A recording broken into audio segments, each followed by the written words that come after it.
Hey guys, welcome back to the channel. So let's get started with the video. So इस video में I'm going to tell you about the 16-day strategy for CMA intern both group. तो last तक देखना, if you like it, subscribe करना, अपने group पे कुछ share करना। चलो शुरुआत करते हैं। तो जैसे पता हमारे पास सिर्फ 60 डेज बच्चे हैं और इन 60 डेज में आपको कैसे पढ़ना है। तो 3 चीज़ें हैं जो आपको मेंटेन करके फॉलो करके रखनी है, that is consistency, discipline and don't waste your time. अगर आप ऐसे बर्बाद करते रहोगे टाइम तो you are not gonna pass the. So चलो स्टार्ट कर। So day 1 to 30 would be given on focus on understanding concepts and making notes. जो भी आप नोट्स अगर बना रहे हैं वो अच्छे से बनाओ क्योंकि वो कॉपी में हेल्प करेगा। अगर आपने लिखा होगा आप बिना नोट्स के पढ़ रहे हो तो मत करो ऐसा, क्योंकि नोट्स बाद में बहुत यूजफुल रहते हैं। तो इनमें आप क्या करोगे, कंसेप्ट्स रिवाइज करोगे, अपने नोट्स बनाओगे और क्लैरिटी लाओगे। ठीक है। नेक्स्ट 31 to 50 जो डे रहेगा, 31 से 50 मीन्स 20 डेज। इसमें आपको क्या करना है, सॉल्व एमसीक्यू। एमसीक्यू करना है, साथ साथ में रिवीजन भी करनी है। ओके। और आरटीपी करो, प्रीवियस ईयर क्वेश्चन पेपर करो, एमटीपी करो। कि डे 51 to 60 में आप prepare for mock test. Mock test तो भाई, क्योंकि आपको इससे पता चलेगा कि कितना आपने पढ़ा है, कितना रिवाइज हुआ है और आप कितने पानी में हो। ओके। तो मतलब जो हाई स्कोरिंग सब्जेक्ट्स हैं, टॉपिक्स हैं, उनको आप ज़्यादा फोकस करो। ठीक है। पहले महीने में कैसे पढ़ना है, तो फर्स्ट वीक में आपको क्या पढ़ना है, ये जैसे महीने में 4 वीक्स होते हैं, तो first week will be given to OMSM and law. आपको में थ्योरी पोर्शन करना है एंड इन इवनिंग और in noon you have to do your practical portion and you have to give 5 hours for each subject. 10 घंटे पढ़ना है आपको, बहुत कम है। ठीक है। 20 मिनट भी कम नहीं है, क्योंकि ऐसे कोर्स में, ऐसे कॉम्पिटिटिव एग्जाम में बात है कि वो कंसिस्टेंसी से पढ़ते हैं और डिसिप्लिन मेंटेन करके पढ़े। Second week would be given to corporates accounts, financial accounting and audit. जैसे कि फाइनेंशियल अकाउंट और कॉर्पोरेट अकाउंट का सिलेबस थोड़ा मिक्स है, तो it will be easy for you to recover that question in the given week. और audit आप query करते रहना था तक में। तो नेक्स्ट आते हैं हम वीक 3 में। वीक 3 में आपको लेना है cost accounting and management accounting, क्योंकि ये भी बहुत सेम है, इनका सिलेबस भी लगभग पूरा सेम ही है, तो आपके लिए ईज़ी रहेगा, आप अच्छे से पढ़ पाओगे। Fourth week would be given to DT, IDT and FMBT. और ये मैंने लास्ट ईयर क्यों रखा है, क्योंकि आपको रिवाइज रहेगा। अगर आप लास्ट में पढ़ोगे, डीटी आईडीटी बेसिकली टफ रहता है एंड उससे आप क्या कर सकते हो, जो आपने लास्ट वीक में लिया है इसको, तो आप उससे हेल्दी रिवाइज कर सकते हो, मतलब आपको माइंड में रिटेन रहेंगे। जो 2 दिन बचे हैं, you have to give for the remaining syllabus for topic you have not completed yet. आप ये उनको दे सकते हो 2-3 जो आपका छूट गए हैं, कुछ बैठ गए। ओके। तो जैसे कि चैप्टर वाइज स्ट्रेटेजी मैंने बताई कि ग्रुप 1 की मेरे पिछली वीडियो में, तो इस वीडियो में सिर्फ ग्रुप 2 की स्ट्रेटेजी बताऊंगी। इंपॉर्टेंट चैप्टर जो कि एग्जाम में बार बार पूछे जाते हैं, आपको उनको ही पहले प्रायोरिटी देनी है। जिस सीरियल वाइज मैं बोलूँगी उस सीरियल वाइज उनको प्रायोरिटी देनी है। ओके।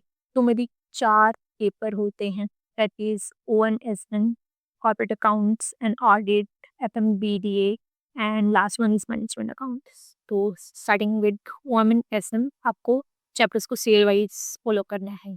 तो सबसे पहले आता है एसएम। एसएम आपको पूरा का पूरा करना है, क्योंकि ये स्कोरिंग सब्जेक्ट है, इसमें आपको मेहनत कम लगती है और मार्क्स ज़्यादा आते हैं।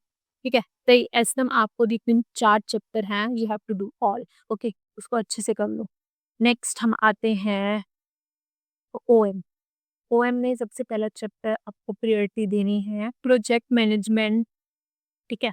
ये फर्स्ट चैप्टर है जो कि आपको उसको प्रायोरिटी देनी। Next is economic of maintenance and spare management, ये सेकंड चैप्टर है। पहले आप एसएम को प्रायोरिटी देना, फिर इन चैप्टर्स को ओएम स्टार्ट करना। And third one is chapter 3, designing of operational system and control. ये बार बार आता। ठीक है। ये हर बार रिपीट होता है एग्जाम में, तो इसको जरूर करके जाना है। और आगे आती है बारी चैप्टर 4 की। चैप्टर क्वेंसिंग है, सिमुलेशन है, क्यू है, असाइनमेंट है, ट्रांसपोर्टेशन है। इनमें से टॉपिक में से सब अलग अलग पूछे जाते हैं जो भी एग्जाम में आते हैं, बट मैंने भी इसको प्रायोरिटी वाइज सर्च किया है। सबसे पहले सिक्वेंसिंग करनी है आपको, सेकेंड है सिमुलेशन, थर्ड है queues, fourth is assignment and fifth one is transportation. तो ये भी आपको सीरियल वाइज भी फॉलो करना है, मतलब किसको ज़्यादा प्रायोरिटी देनी है।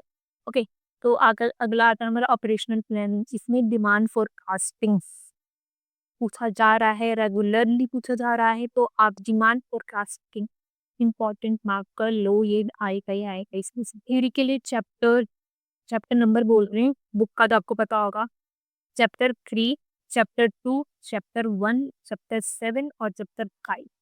इसमें से थ्योरी कर ले, थ्योरी चैप्टर्स में आती है आपकी, ठीक है। और रही बात चैप्टर 6 की, फ्लोट वाला कैलकुलेशन जो एलएफटी ये वाला रहता है, इसमें से ये क्वेश्चन रिपीटली पूछा जा रहा है, तो ये एग्जाम पॉइंट व्यू के लिए इम्पोर्टेंट है। और next paper is corporate account and audit, तो मैं इसको प्रायोरिटी वाइज बोलूँगी, आपको उसी वे में उसको पढ़ना है। ओके, चैप्टर 7 वो है relating to audit under compliance, इसको आपको सबसे पहले पढ़ना है। नेक्स्ट इज चैप्टर 8 है audit of different types of undertaking and next one is chapter 6 auditing concept. तो आपको पहले ऑडिट पढ़ना है, ऑडिट को प्रायोरिटी देनी है क्योंकि ऑडिट आसान रहता है। ओके, तो इन प्रायोरिटी दोगे। फिर आते हैं हम प्रायोरिटी 4 में, that is presentation of financial statement and priority 5th हमारी accounting of shares and debentures. Okay, तो ये सारे टॉपिक आपको पहले करके जाना है, जिससे आपका सिलेबस 70 to 80% तक कंप्लीट रहेगा। सो अकाउंट्स के इंपॉर्टेंट टॉपिक्स हैं जो बार बार एग्जाम में पूछे जाते हैं, that is reissue questions, reissue के क्वेश्चन बहुत पूछे जाते हैं। अगला है जर्नल एंट्रीज, जर्नल एंट्री के भी क्वेश्चन बहुत पूछे जाते हैं एंड नेक्स्ट इज अंडरराइटर्स। सो ये इन टॉपिक्स जरूर करके जाना, एग्जाम पॉइंट ऑफ के लिए इंपॉर्टेंट है। तो नेक्स्ट वन इज हमारा एफएम एंड बीडीए। तो एफएम हमारा 80 मार्क्स का रहता है एंड बीडीए 120 मार्क्स का रहता है, तो इसको भी हम प्रायोरिटी वाइज सेट करेंगे। First priority is chapter 3 tools for financial analysis, ये जो जाता है इसको प्रायोरिटी 2 अच्छे से। Second one is chapter 6 working capital management, working capital management से भी बहुत क्वेश्चन आते हैं। And chapter 5 is capital budgeting, chapter 7 is financial decision of a firm, okay, and chapter 4 is source of finance and cost of capital। ये priority देनी है। और important topics को कौन सी प्रायोरिटी देनी है, first one is financial ratio, second is fund flow and third one is cash flow. तो ये 3 टॉपिक को आपको प्रायोरिटी देनी है, ये पूछे जाते हैं exam. And last exam is management paper, और last paper is management account. तो मैनेजमेंट अकाउंट में सबसे पहले प्रायोरिटी देनी है आपको बजट, बजट अच्छे से पढ़ के जाओ, ठीक है। एक में आता है हमारा डिविजनल परफॉर्मेंस, इस प्रायोरिटी 2 देनी है। And chapter 3, 4, 5 marginal costing, decision and transfer pricing, इसको प्रायोरिटी देनी है 3। एंड चैप्टर 6 में आता है हमारा स्टैंडर्ड कॉस्टिंग, इसको देनी है प्रायोरिटी 4। एंड चैप्टर 1 और 2 जो कि है इंट्रो टू मैनेजमेंट अकाउंटिंग, ये हो गया आपको प्रायोरिटी 5। ऐसे आपको प्रायोरिटी करना है। स्वाट मॉक टेस्ट जो मैं बोल रही थी आपको देने हैं, या फिर चैप्टर वाइज टेस्ट सीरीज करनी है, तो आप सीए में टेस्ट सीरीज पे जाकर इनसे एडवाइस ले सकते हैं। इनके पास पूरा गाइडेंस रहता है, एग्जाम ओरिएंटेड पूरा चैप्टर वाइज टेस्ट सीरीज रहती है, तो आप इनके पास वेबसाइट पर विजिट करो एंड उनसे गाइडेंस लो, और यहाँ पर 20% ऑफ दीजिएगा। सो टिप्स अब मैं टिप्स देना चाहूँगी, दिन की शुरुआत जो कर रहे हो आप पहले थ्योरी क्वेश्चन से करो, not with practical. Practical portion आप नाइट में भी कर सकते हो। प्रयोग को बीच-बीच में से शॉर्ट ब्रेक लो, क्योंकि आपका माइंड फ्रेश रहेगा थोड़ा, आप ऐसे नहीं किताबी कीड़ा मत बन जाना, ना माइंड को भी फ्रेश करना। थर्ड वन इज़, अगर आपको किसी भी टॉपिक में डिफ़िकल्टी आ रही है, तो आप ग्रुप स्टडी कर लो। आपको कोई भी फ्रेंड है जो कि आपके साथ पढ़ रहा है, सीएमए कर रहा है, तो आप उसके साथ डिस्कस करके वो टॉपिक थोड़ा ईज़ी बना सकते हो। Last one is believe in yourself, आप अपने आप पे भरोसा रखो कि आप कर सकते हो, और let's make this 60 days strategy successful together.